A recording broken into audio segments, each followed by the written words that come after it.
पिछले कई दिनों से आप इजराइल और फ़लस्तीन विवाद सुन रहे होंगे। इन सब में जो एक नाम लगातार चर्चा में आ रहा है वो है हमास का, क्योंकि हमास ने ही इजराइल पे हमला किया। दरअसल 7 अक्टूबर को तड़के जब इजराइल के कई लोग अभी नींद में ही थे, तभी उनका आसमान रॉकेटों की गूंज से दहल उठा। कुछ ही मिनटों में हजारों रॉकेट दक्षिणी और मध्य इजराइल के इलाकों पर दाग दिए गए। यह हमला किया फिलिस्तीनी मिलिटेंट संगठन हमास ने। इजरायली मीडिया का कहना है कि इस हमले में इजराइल के 20 से ज्यादा सैनिक मारे गए और 500 से अधिक लोग घायल हो गए। इजराइल ने भी जवाबी कार्रवाई में गाजा पट्टी और वेस्ट बैंक के इलाकों पर हवाई हमले शुरू कर दिए हैं, जहां हमास का दबदबा है। इजराइल के प्रधानमंत्री बेंजामिन नेतन्याहू ने हमास के खिलाफ युद्ध का ऐलान कर दिया है। हमास का कहना है कि इजराइल ने मई 2021 में यरूशलेम में मुसलमानों के पवित्र अल अक्सा मस्जिद को नुकसान पहुंचाया था। उसका ये भी कहना है कि इजराइल ने कई दशकों से गाजा पट्टी की घेराबंदी कर रखी है, जिससे वहां रहने वाले लोगों को अनाज और जरूरी दवाओं की भीषण तंगी का सामना करना पड़ता है। यह भी कि इजराइल बार बार किए जाने वाले हमलों में फिलिस्तीनी महिलाओं और बच्चों को भी नहीं बख्शता। लिहाजा इन सब बातों का बदला लेने के लिए इजराइल पर हमला किया गया है। हमास के मिलिट्री विंग के लीडर मोहम्मद दईफ ने दावा किया कि ऑपरेशन अल अक्सा स्टार्म के तहत इजराइल पर 5000 से ज्यादा रॉकेट दागे गए। अब इस पूरी कयाद में हम समझते हैं कि आखिर ये हमास है क्या, ये आतंकी संगठन हमास शुरुआत कैसी हुई उसकी, ये बना कैसे। हमास एक फिलिस्तीनी मिलिटेंट ग्रुप है। ये वेस्ट बैंक और गाजा पट्टी के फिलिस्तीनी बसावट वाले इलाके के 2 मुख्य राजनीतिक दलों में से एक है। गाजा पट्टी करीब 10 किलोमीटर चौड़ा और 41 किलोमीटर लंबा इलाका है।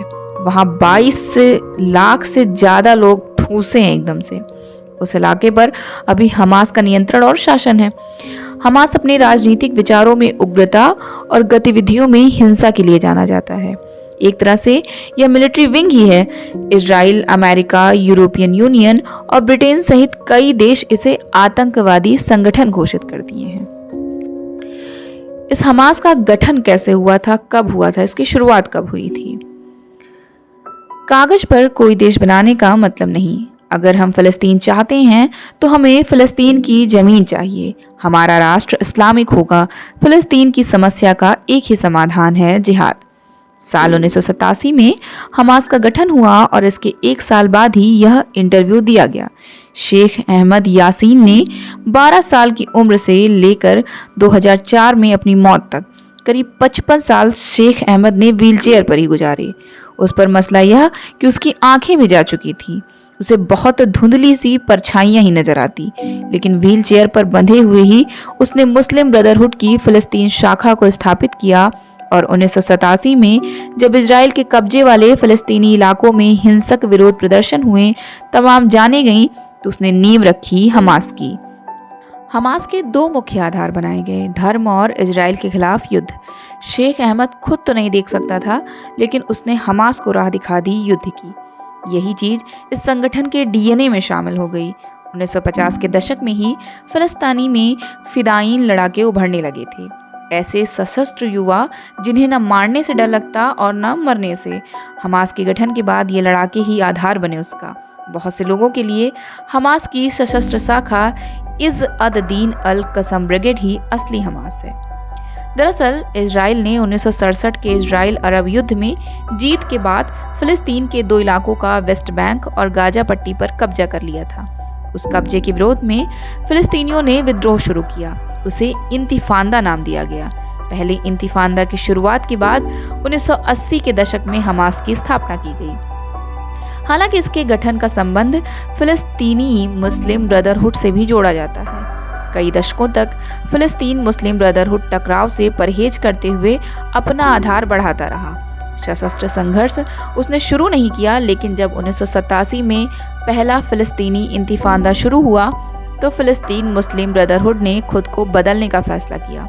इसके बाद हमास सामने आया। हमास के गठन की एक वजह यह भी थी कि फिलिस्तीनियों के नेशनल मूवमेंट से इजराइल और बाकी दुनिया पर कोई फर्क पड़ता नहीं दिख रहा था। फिलिस्तीनी लिबरेशन ऑर्गेनाइजेशन यानी PLO 1960 के दशक से इजराइल के खिलाफ सशस्त्र संघर्ष कर रहा था। लेकिन फ़िलिस्तीनियों को निराशा ही हाथ लगी थी। पीएलओ 2 मुद्दों पर इजराइल के सामने कुछ नरम भी पड़ गया था। एक तो पीएलओ ने इजराइल को मान्यता दे दी और उसके वजूद को स्वीकार कर लिया। इस तरह उसने आज़ाद फ़िलिस्तीन का अपना लक्ष्य छोड़ दिया। दूसरी बात ये हुई कि उसने सशस्त्र संघर्ष से किनारा कर लिया। उसके सबसे बड़े नेता यासिर अराफात ने शांति और सुलह के जरिए फ़िलिस्तीनियों के अधिकार हासिल करने की राह चुन ली। निराशा और बदली हुई रणनीति की पृष्ठभूमि में हमास सामने आया। इसने सशस्त्र संघर्ष का नारा दिया। 1990 के दशक में पीएलओ और इजराइल के बीच ओस्लो शांति समझौता हुआ।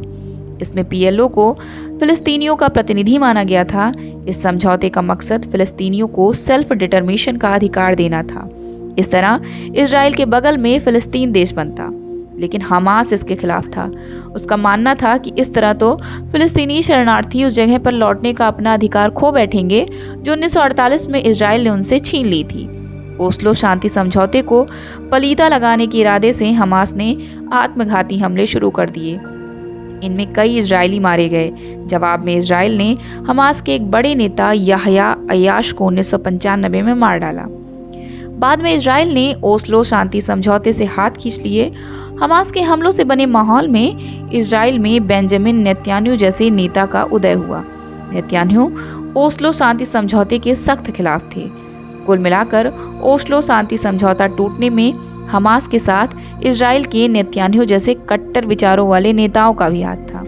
वे पीएलओ को कोई रियायत देने के खिलाफ थे। फिलिस्तीनी इलाकों में बसाए जा चुके इजरायली लोगों ने भी इस समझौते का विरोध किया था। अब बात यह कि आखिर हमास को इतनी राजनीतिक ताकत कैसे मिली।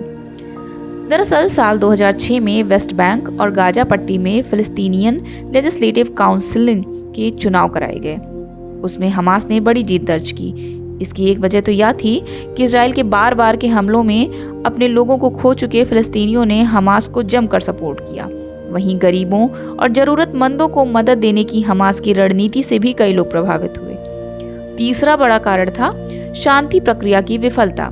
इसके चलते फिलिस्तीनियों का इस बात से भी भरोसा उठ गया था कि इजराइल के साथ शांति के साथ कोई समझौता हो सकता है। इजराइल और हमास के बीच टकराव का इतिहास क्या है?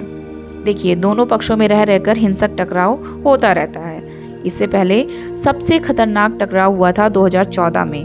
तब 50 दिन तक चले संघर्ष में करीब 2500 फिलिस्तीनी मारे गए थे। इजराइल के भी लगभग 80 लोगों की जान गई थी। इसके बाद मई 2021 में इजराइल के सुरक्षा बल यरूशलेम की अल अक्सा मस्जिद में पहुंच गए थे। वहां हुए टकराव में सैकड़ों फिलिस्तीनी मारे गए। हमास ने गाजा इलाके से इजराइल पर कई रॉकेट दागे। इजराइल ने जवाब में गाजा पट्टी पर हवाई हमले किए।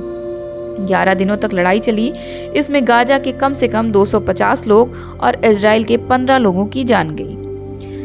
देखिए, हमास के पास हथियार हैं, लड़ाके हैं और बाहर का समर्थन है। बावजूद इसके तमाम लोगों को इसकी क्षमता के बारे में तगड़ा भ्रम था। इनमें इजराइल और उसकी खुफिया एजेंसियों को भी शामिल कर सकते हैं। लेकिन इस 7 अक्टूबर को हमास ने सभी का भ्रम तोड़ दिया। गाजा पट्टी से 1000 से ज़्यादा हमास आतंकियों ने धावा बोल इजराइल की ज़मीन पर, साथ ही आसमान से एक साथ 2000 से ज़्यादा रॉकेट बरसाए। बेंजामिन नेतन्याहू ने हमास को जड़ से ख़त्म करने की ठान ली है। आने वाले समय में इस युद्ध का क्या परिणाम निकलेगा, ये तो समय ही बताएगा। आपकी इस मुद्दे पे क्या राय है, हमें कमेंट बॉक्स में ज़रूर बताएं। Thank you so much.